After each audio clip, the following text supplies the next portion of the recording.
But one person who was at the Capitol that day, as you know, was your vice president, Mike Pence, who says that you endangered his life on that day. I don't think he was in any danger. Mr. President, do you feel that you owe him an apology? No, because he did something wrong. He should have put the votes back to the state legislatures, and I think we would have had a different outcome. I really do. But he doesn't have the authority to do that, as you know.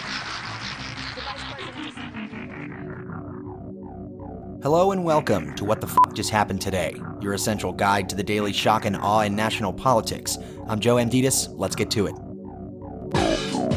It's Thursday, May 11th, 2023. Welcome to day 842. The pandemic-era border policy that was used more than 2.8 million times to quickly expel migrants without providing them an opportunity to claim asylum expires tonight at midnight. The Trump administration invoked the use of Title 42 as a COVID-19 precaution in March 2020.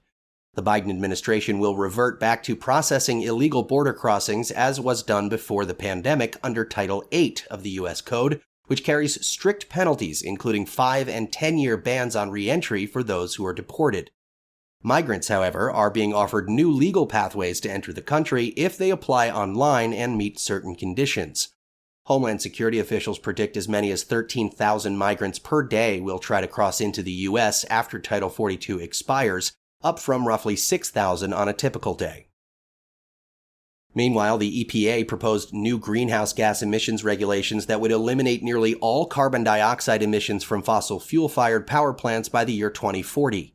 The proposed rule would require coal and gas-fired power plants to reduce or capture 90% of their carbon dioxide emissions by 2038 or be forced to retire. If finalized, the proposed regulation would mark the first time that the federal government has restricted carbon dioxide emissions from existing power plants.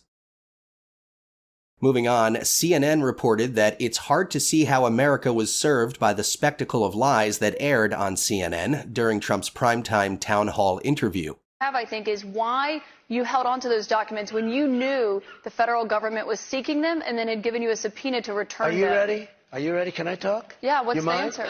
Do you mind? I would like for you to answer the question. Okay, it's very simple to answer. That's why I asked it.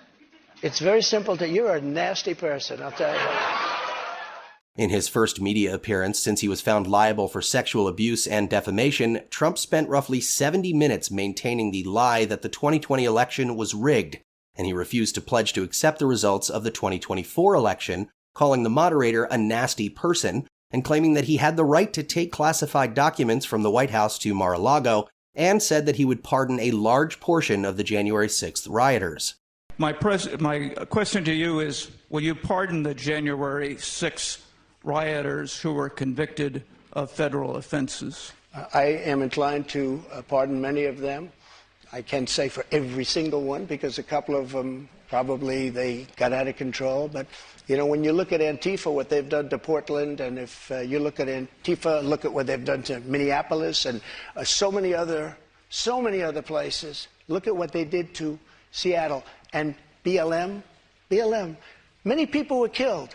Although CNN's Caitlin Collins attempted to fact-check his inaccurate claims on the spot, the live audience of Republicans and undeclared voters regularly clapped and laughed on behalf of Trump and his false claims. And finally, Senator Dianne Feinstein attended her first Judiciary Committee meeting since she was hospitalized with shingles back in February. Her absence stalled confirmation of some of Biden's judicial nominees and led some to call for her resignation. At 89 years old, Feinstein is the oldest member of the Senate and has been advised by her doctors to work a lighter schedule as she continues to recover. Feinstein arrived at the Capitol in a wheelchair. And in the polls, the Washington Post says in a hypothetical 2024 matchup, 44% of voters say they'd vote for Trump, while 38% said they'd vote for Biden. The other 18% are either undecided or declined to answer. And Yahoo News says if the 2020 election were held today, 45% of voters say they'd vote for Biden, while 43% say they'd vote for Trump. That's all for now. You can find the links and sources for all of these stories on the main website. And as always, visit whatthefjusthappenedtoday.com for the latest news and headlines. Until next time, I'm Joe Amditis.